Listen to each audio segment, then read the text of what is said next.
Hey, this is Neal Ronahan from Nintendo Report, and I'm joined by Don Koopman, Hello, everybody. and we're going to talk about Pikmin, a 3DS game coming out in July in North America, Europe, and Japan. And Don and I both got to play a bunch of it. And so I guess, Don, what do you think about touchscreen controlled Pikmin? I liked it way more than I thought I would. I was fully expecting it because it's an RCS game, blah, blah, blah, blah. I'm worried and all that sort of stuff. I was sort of expecting it not to really like it as much. But I really do. The puzzles in themselves are easy to wrap your head around and they're not too deep, but I really enjoy what they present to the table, and I think that how they use the touchscreen controls are quite novel. Yeah, I feel like the touchscreen controls just felt really nice. And I can confirm lefty option is possible. For anyone that didn't that was concerned. Not that this is really that much of a movement heavy game, but you can just use the face buttons to move Olimar, and then you can use the touchscreen to tap to your heart's content. Yep. I found that like the controls worked really well. It felt like a nice game to play. I was kind of doing some soul searching and thinking about Arzest games and why did they not really work for me, and I kind of came to the conclusion that I think what Arzest does is they make a good, like, simplified, like, basic competent game that's not that difficult but is okay, because I don't remember hating Yoshi's New Island. Honestly, right now, I can't remember a damn thing about that game, but I don't remember it being offensively bad. It was just kind of like, okay. And after playing 3 levels from Hey Pikmin, that's kind of what I feel about Hey Pikmin. I have a feeling that I'll probably buy this game and play it because I'm kind of curious, and I do like the world of Pikmin.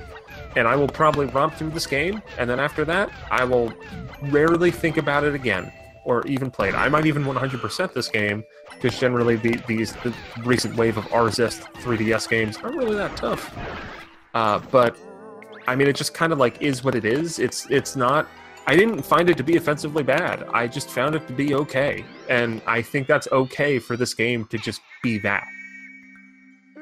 Yeah, I actually like. I found Yoshi New Island alright in hindsight, but honestly, I was just really enjoying what the levels presented to the table. They're just really nice to play, and they are over before you know it. And that's why I think it's good that they're sort of mission-based. And you have different paths you go through. There are secret levels that, if you take a different path, you will find a secret. I can't really talk about those secret levels because I'm not allowed to. But no. but they're there. And the path that you take are depend on the route you really want to go through the world, and there are various routes to take and various things to explore, which I think is really nice. I feel that they're making more of an effort, at least ours that is, to make this game a bit more deeper than they usually go for, and I feel that's really nice. To be fair, it never was really all that hard, and it was really straightforward. But at the very least, they are not having very lofty expectations of what they are doing with this game.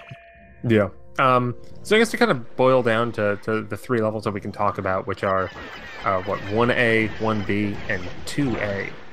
Yes. I think those are the names for those levels. Basically, the first stage kind of focused on red Pikmin, the second on yellow, and the third that we played were on blue Pikmin. Right. I have to say, I did not really enjoy controlling things underwater that much, which is what a lot of what you did with blue Pikmin, because those are the ones that can go underwater. I found that to be kind of, I mean, that was probably the worst of what I played. I just didn't really like the feeling of like I felt like I didn't have control of the Pikmin underwater at all. And they kept on using there was the enemy that, like, you would kind of like go over a column underwater, and there would be like an enemy blowing out bubbles, and then they would come up from the bottom up to the top, and if you were in the path, then you'd get hurt or Pikmin would die. and I just thought that was kind of hard to successfully navigate out of the way when you had Pikmin. For sure.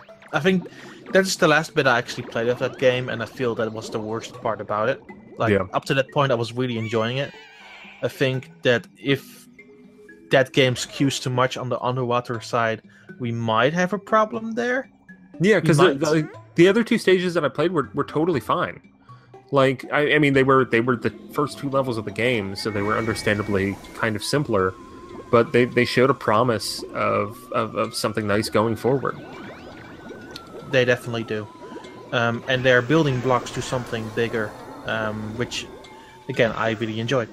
But it's only solely that stage where I thought from, hopefully they're not doing something too crazy with this, because at that point I thought, no, don't go that direction. Yeah, and I found out, did you hear about the amiibo support? No, I didn't see the amiibo support. I did see the Pikmin Park aspect of that game. Yeah, which I'm not really sure what the Pikmin Park thing does, but that's what the Pikmin amiibo that you can get when this game comes out will give you more Pikmin in the Pikmin Park. Yeah, that's what I was told, and I think there might be more amiibo support from different amiibo. I don't really know what. Like, maybe it'll. I have a feeling it might wind up like kind of like how Hyrule Warriors, like, will just kind of give you like a bonus thing. I think that might be what it is, and I don't know if it's going to be limited to certain amiibo or all different kinds. Who knows? Yeah. With the Pikmin Park, though, you can just send your Pikmin on little adventures on their own, and they will search for additional Sparklium, which is the thing that you are trying to collect in this game, because Sparklium is pretty much the fuel for the ship of Captain Olimar, which he had a lot of when going on his travels, and then he was hit by a bunch of meteors, and then he crashes down, and then he lost pretty much everything, which starts basically that journey to get enough back to move on from that planet, which sees you collect a bunch of treasure for that stuff, defeating a whole slew of enemies, and basically trying to pinch Sparklium from any bush you can. I don't know. Do you have anything else to say about Hey Pikmin before we finish up? I am really surprised by it. I'm very interested in seeing more, like super interested.